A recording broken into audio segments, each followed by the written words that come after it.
Seguimos aquí en Levantacuervos para conversar, como les dijimos en el primer bloque, con Jorge Cáceres, el exdecano del Colegio de Abogados de Arequipa, sobre esta polémica resolución del Tribunal Constitucional sobre los audios del chuponeo. Señor Cáceres, ¿cómo está? Buenas noches. ¿Por qué el Tribunal Constitucional ha retrocedido? Es la primera vez, creo, que cede ante la presión. Bueno, el tema yo no creo que es presión. Me refiero en el fondo, ¿no? El mismo doctor Juan Vergara, expresidente del tribunal, ha venido manifestando que se reunieron la semana pasada antes de emitir el fallo, que solo estuvieron de los 7 magistrados 4, y que 3 de ellos le habían expresado al doctor Mesía que no estaban conformes con la fundamentación que aparecía en la parte considerativa de la resolución de este habeas corpus solicitado por la esposa de Alberto Quimper. Y ya saben que el fondo, el petitorio del habeas corpus estaba referido, fundamentalmente se basaba en que se declaren de origen ilegal aquellas pruebas que se habían obtenido no conforme al marco legal. Es decir, que se declaren ilegal aquellas pruebas obtenidas desde un punto de vista ilegítimo. Pero ya no son ilegales previo a esta presentación de habeas corpus. Recuerde usted que el tribunal declara improcedente lo requerido, lo exigido por la esposa de Alberto Quimper, ¿sí? Es decir, no le da la razón. Exacto. Porque Alberto Quimper lo que buscaba vía este proceso garantizador era que los audios, ¿no? Perfecto, obtenidos producto del escándalo de los petroaudios, no puedan utilizarse, no puedan ser considerados como prueba plena, en el proceso penal que se le decía a él, al señor León Alegría y a todos aquellos que están implicados en este escándalo moral e institucional en el país. El tribunal dice, no señor, se declara improcedente. Pero la parte considerativa, es decir, la parte de fundamentación, de motivación de la sentencia emitida por el tribunal, se señala claramente lo siguiente, ¿no? Bueno, pero hay uno de los considerados que es importante tenerlo presente. A ver. Referido a que ya la Corte Internacional se ha pronunciado, como también, por supuesto, la Corte Interamericana, en el sentido de aquellas comunicaciones de orden privado que no tengan cariz público, para poder ser difundidas las comunicaciones, tendrán que tener la autorización expresa de los interlocutores. Si no tienen la autorización expresa de los interlocutores, esas comunicaciones son consideradas como ilegales. Pero también se puede pedir al Poder Judicial. Por supuesto, eso lo dice la Corte Interamericana y la Corte Internacional, ¿correcto? Muy bien, eso también lo fundamentan en la parte considerativa de la resolución del tribunal. Pero también hacen alusión a 2 derechos fundamentales que son, por supuesto, de corte constitucional y que son inherentes a todo individuo: la intimidad y la inviolabilidad de las comunicaciones. Lo tenemos todo, mi querido señor. Siempre obtener un audio de manera chuponeando es ilegal. Así es, porque siempre.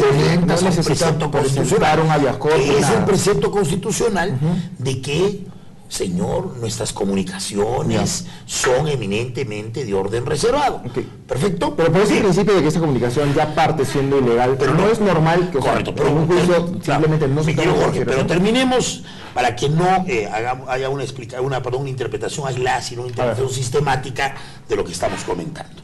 Pero ¿qué más dice el tribunal en su parte considerativa, resolutiva, motivadora de la resolución de la solicitud del pedido de habeas corpus formulado por la esposa del señor Quimper?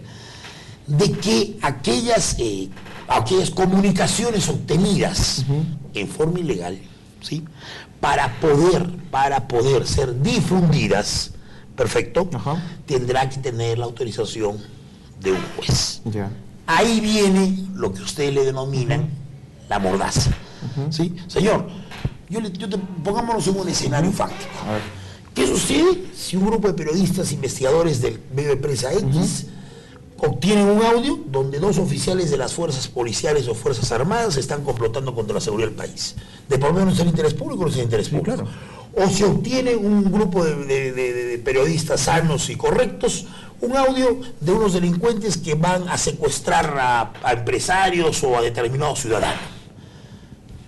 ¿Es interés público, no? Es interés público, no. No hay que buscar un juez para así es, por ejemplo, haber difundido el audio privado entre la señora Lourdes Flores y el señor Barrón, eso sí es violentar pues la intimidad. ¿O no, mi querido señor? Eso estuvo mal, no porque eso estuvo bien. No, Correcto. No, yo no indico que eso estuvo bien. Ya. Pero por lo menos sí había interés público. En el tema de quién puede haber interés público, en el señor Lourdes Flores no. Tú dirás, es un personaje público, pero el personaje público ¿tiene derecho a la intimidad o no tiene derecho a la intimidad? Bueno, hace unos meses, cuando empezaba la campaña electoral, aquí en este programa difundimos los audios del candidato Álvaro Moscoso, donde al parecer pues estaba extorsionando. Era un tema de interés público. Ya, eso era muy distinto, público. Pero es muy distinto, mi querido señor, que el candidato o la candidata converse con su asesor o su grupo de campaña, pero asuntos vinculados, perfecto, a cuestiones de orden privado, eso no es interés público, pues. Eso no es interés público, ¿perfecto? Es muy distinto a lo que estamos conversando. ¿Quién decide cuándo es interés público? Ese es el tema. Los periodistas están autorizados, legalmente no. Perfecto. ¿Quién determina, quién clasifica, quién distingue entre lo que es el rango del interés público y del otro rango de la vereda del frente que es interés privado? Bueno, es demasiado que un tema semejante para que lo decida un solo periodista, ¿no? Ese es el problema. Está hablándose mucho de la autocensura, de que son los medios. Pero conozco, por declaraciones de los magistrados del tribunal que se han reunido ayer lunes, porque hoy estamos martes, que hoy día iban a emitir una sentencia aclaratoria, porque así lo establece el propio Código Procesal Constitucional. Ya lo hicieron el tribunal, y te voy a poner un ejemplo sonadísimo. Recuerda que cuando en verano del 97, estoy hablando de hace 13 años atrás, el entonces decano del Colegio de Abogados de Lima, Vladimir Paz de la Barra, hoy miembro del Consejo Nacional de la Magistratura, interpone demanda de inconstitucionalidad contra la ley interpretativa del artículo 112 de la Constitución en referencia a la reelección presidencial. De los 7 magistrados del entonces tribunal, que pasaba por una etapa nefasta, 4 que estaban al servicio de la dictadura dijeron infundada la demanda, pero 3 valerosos magistrados, que fueron el doctor Aguirre Roca, la doctora Reboredo y el doctor Rey Terry, ¿sí?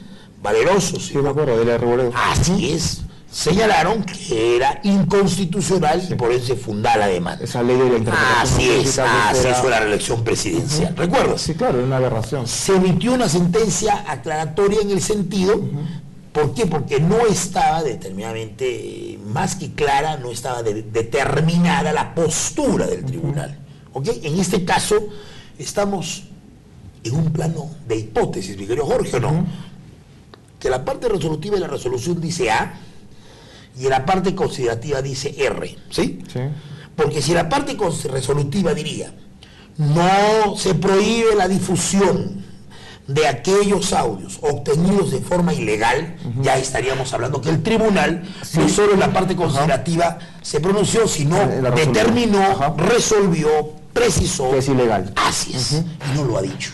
Entonces, frente a ese escenario de orden jurídico constitucional, estoy convencido que conforme a la aplicación del Código Procesal Constitucional, el Pleno del Tribunal está en la obligación institucional de emitir una sentencia aclaratoria. Pero si hay un miembro del tribunal que está de acuerdo en que esto sea declarado ilegal, es el doctor Ernesto Álvarez, que votó a favor. Así es, él emitió un voto singular. Y el argumento de Ernesto Álvarez, que también tiene origen y cuna arequipeña, correcto, no, es arequipeño de cuna, no todos conversan con Ernesto y él te lo dice. Muy bien, ¿está referido en qué sentido? Lo que hemos venido conversando, Jorge. ¿Quiénes son los que están catalogados, autorizados, facultados para poder determinar formalmente si ese audio es de interés público o el contenido de ese audio es de interés privado? ¿Los periodistas?